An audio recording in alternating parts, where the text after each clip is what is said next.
Hey everybody, welcome back to the Marvelous Podcast. It's me, Kirsten. Super stoked to have you today. Can't wait to talk about this. Guess what? That's what.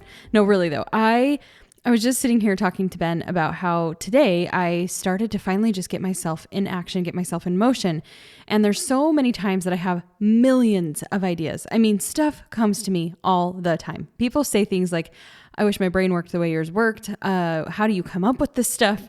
All the time. That's usually the response that I met with because I have 1,000,001 ideas.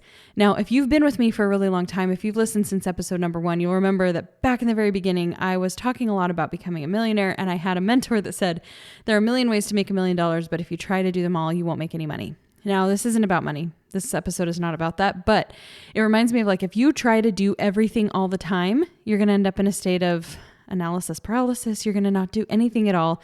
And all of those great ideas are going to be worthless if you don't take action with them. There are multiple stages to progress, to growing and advancing in the things that are important to you. And I used to be really, really good at taking fast action and not getting stuck in my mind. And it was kind of like this blissful naivety where I didn't know any different. I didn't know the rules of social media. I didn't know the rules of business. I was such a newbie that nothing really got to me. And I didn't have haters, and I didn't have people who were out to destroy me. And I didn't have any agenda aside from, I just want to help people. I just want to get out there and do the dang thing. And there's a wisdom that comes after you experience those, things of people wanting to drag you down, people being jealous, people, just leaving mean comments and whatever comes your way, and even just aside from other people, your own failures, the things that you've tried, the things that you've attempted to do that just have not panned out. There are so many different growth experiences that come from having those moments. They're important, and it would be great if we could stay in an ignorance is bliss state all the time and not ever be impacted by negative experiences. But that's just how the cookie crumbles. That's how it works. But at the same time, I feel like we can give ourselves this favor of turning the little brainwave switch off and allowing ourselves to just do. Because before all of those stories came to me, the stories I was choosing to believe and the stories I was choosing to listen to were the ones of my own ambition and my own excitement and all of the inspiration that I was feeling over what I was going to be able to help people to accomplish in their lives. And so there was really no prejudgment on the content I created. It was just go and do, right? Like just show up, just do it. And I miss that because lately I have found myself in a state of extreme analysis paralysis, and I don't even know I'm doing it half the time. The last episode on here, I talked a lot about, the ocean and the waves and getting out into the deep part of the water. And I think there's so many more places I want to go with that analogy because after I ended, I had so many other thoughts. But part of what led to that was like, man, I'm just so tired of seeing myself fall into this rut of having so many ideas and so much inspiration flow through me and not taking action on it. I'm so tired of being in the shallow, but knowing what's in the deep water. And so I'm trying to break out of this for myself. I'm trying to get myself into this state of being able to move forward in the same way that I did before I had all of these other layers of stories and failure and expectation and rules into a state of just pure creation. And one of the things that is helping me through this is to remember the notion that it's not about you, it's about them. And I think a lot of times when we get into content creation, the reason that we stop, the reason we don't do things is because we are focusing so much about what will this mean for me. When you're in a state of pure service, when you're giving to others, when you're showing up 1,000,000%, you don't have time to care about yourself. You just don't. You don't care if people are judging you. You don't care. You don't even realize, you don't think about or wonder if people are judging you. Like I remember functioning in my business literally, and it wasn't this like ego trip of like, nobody doesn't like me. It was just like, it never even came up in my mind. I never wondered about it. I never had to be curious about like, are people receiving this well? What if people hate this? And I think it's also like, think back to the blissful days before social media when I don't know how old you are listening to this, but for me, when I was in high school, middle school, we didn't have social media. We practically didn't even have cell phones yet. Like we did not have camera phones and nothing. We would go home and maybe you had an MSN Messenger or AOL Messenger. And that was the only way you stayed connected. But you called your friends on the phone. You didn't know what you were missing out on. You didn't know if people were talking about you. You just didn't. And now we're hyper aware of everything and not a lot stays hidden. We're so aware of people's criticisms. But I do believe it's a choice. I believe it is a conscious decision that we can make to either indulge and pay attention to those thought processes and to get caught up in our minds before we create, or we can allow ourselves to let it go.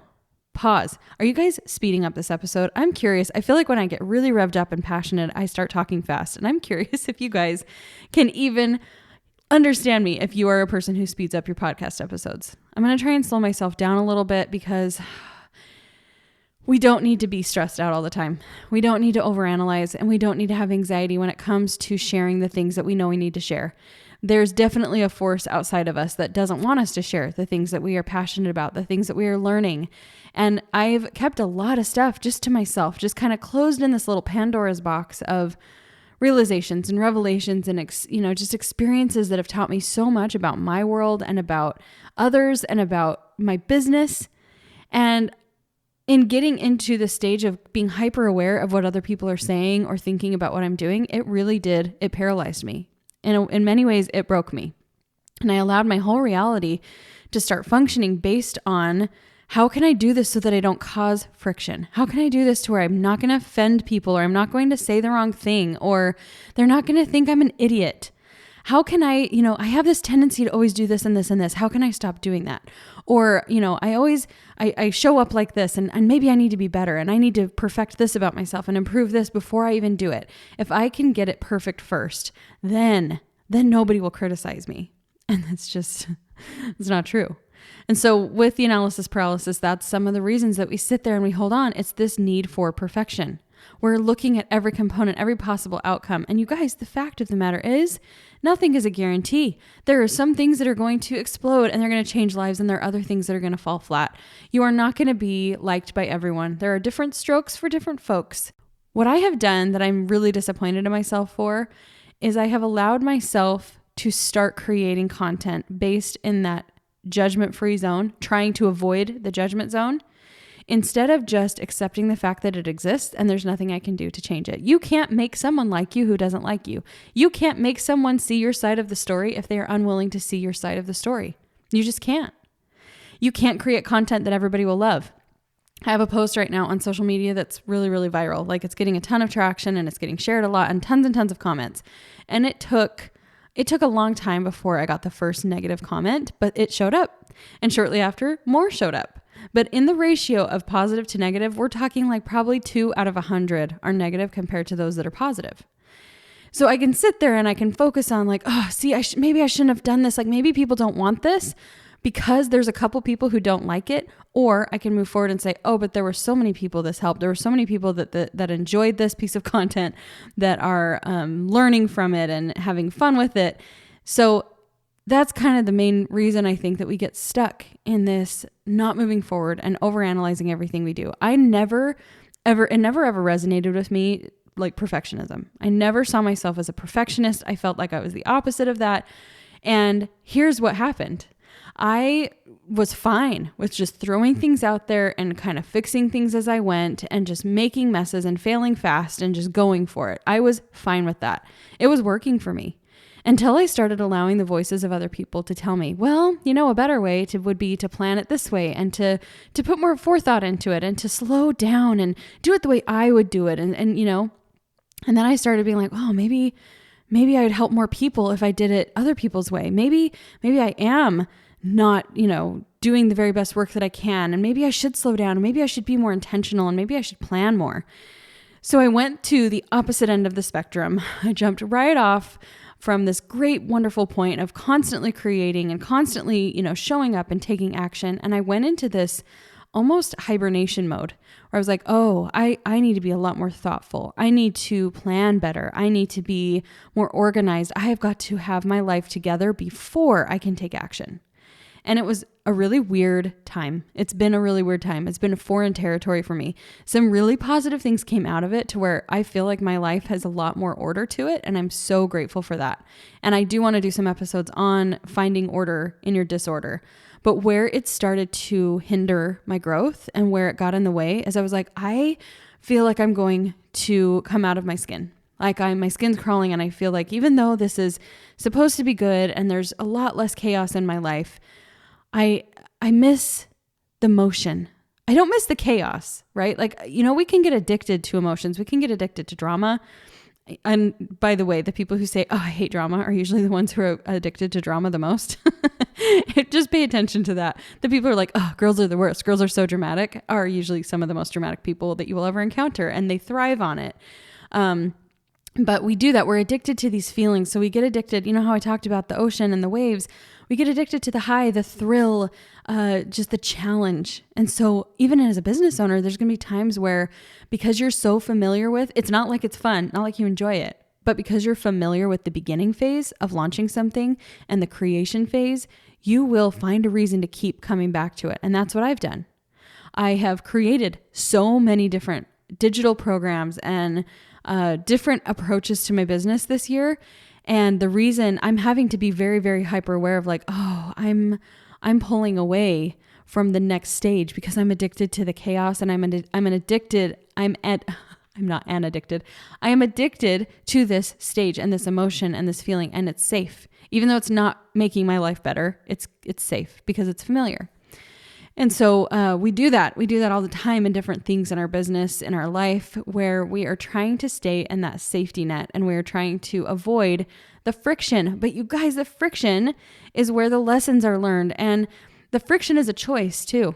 The friction is a choice. You can choose to make something harder than it really is. You can choose to be like, oh man, I need to dwell and I need to focus on this and I need to write this for days in my journal and I have to read all the books about it.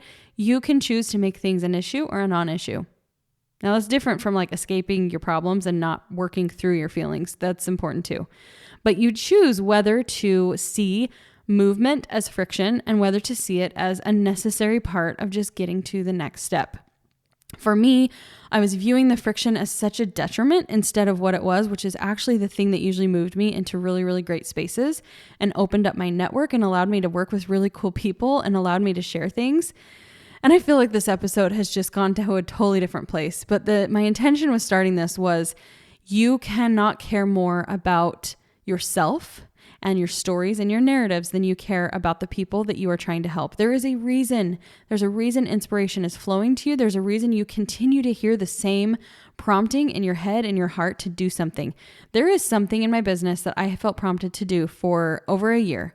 And I would kind of dip my toe in and then I'd be like, nope, see, I don't think that's going to be work. I don't think it's going to work. It's not going to be worth it. It's not delivering. The return on investment is just not high enough. But I over and over kept saying, just keep doing that. Keep doing that. I know it doesn't make logical sense, but I feel like this is what I need to do.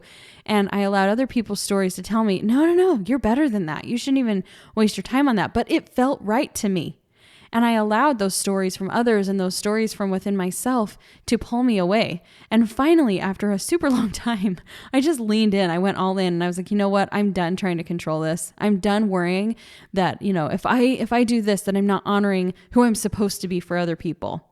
And things started happening. Things started flowing and it just started making a huge, huge impact in our lives and in our business.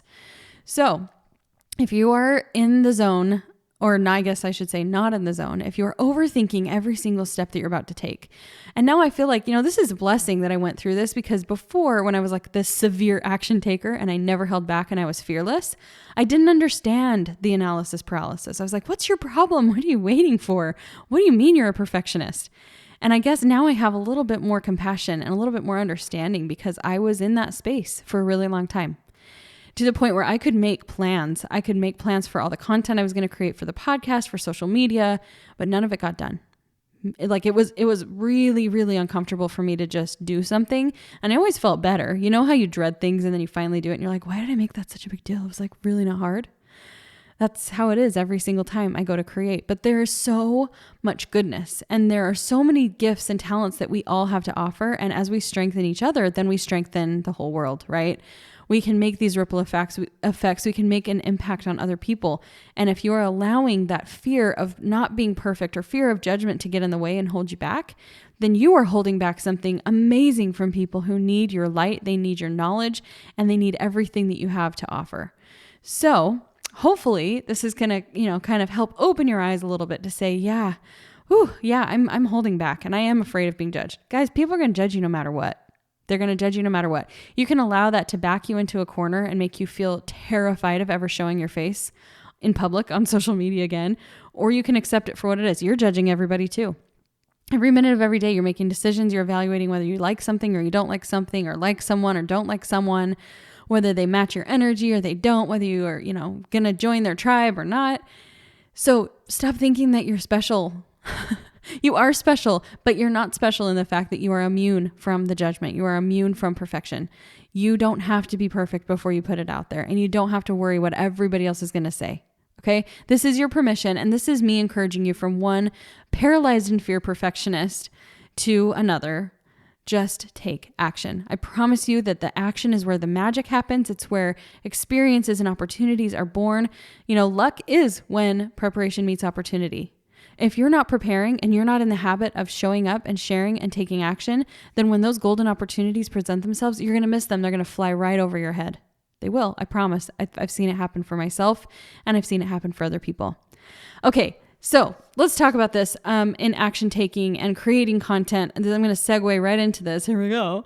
I created a really amazing program. And it's kind of one of those things where I was like, why didn't I think of this sooner? I have really been trying to, I love education and I love teaching people different things. And I've focused on, maybe it's this element that I'm really good at, or maybe it's this element that I'm really good at. Maybe I should help people with that because I know how to do that, or I can help them with this. So if you've listened, I've had a couple of different things that I have put out there this year. And I'm going to just say this right now, that I can allow myself to be afraid to tell you what it is because I'm allowing myself to buy into the story of like, oh my gosh, here she goes again. And I never stick to my choices.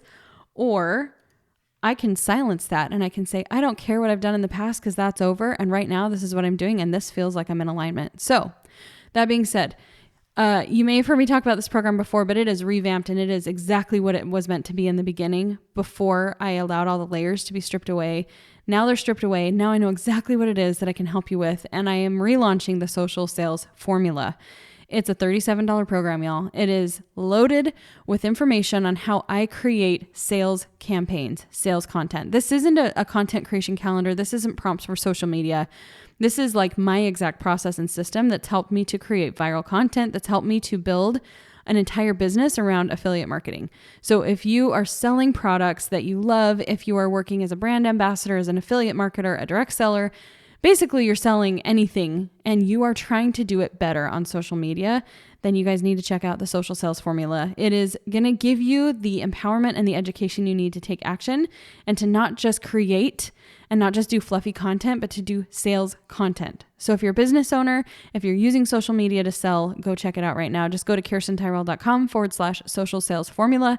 And I'm super excited to help you guys get started. Again, it's super inexpensive, but it is really powerful. And I don't know why it took me so long to identify. This is my system. This is my formula. And now it's really concise and it's really, really accessible. Okay, thank you so much for tuning into today's episode. You are amazing, and I'm so grateful for everyone in this community. I hope you're having a beautiful day, a beautiful week, a beautiful month, and we'll see you on the next episode. Have a marvelous day.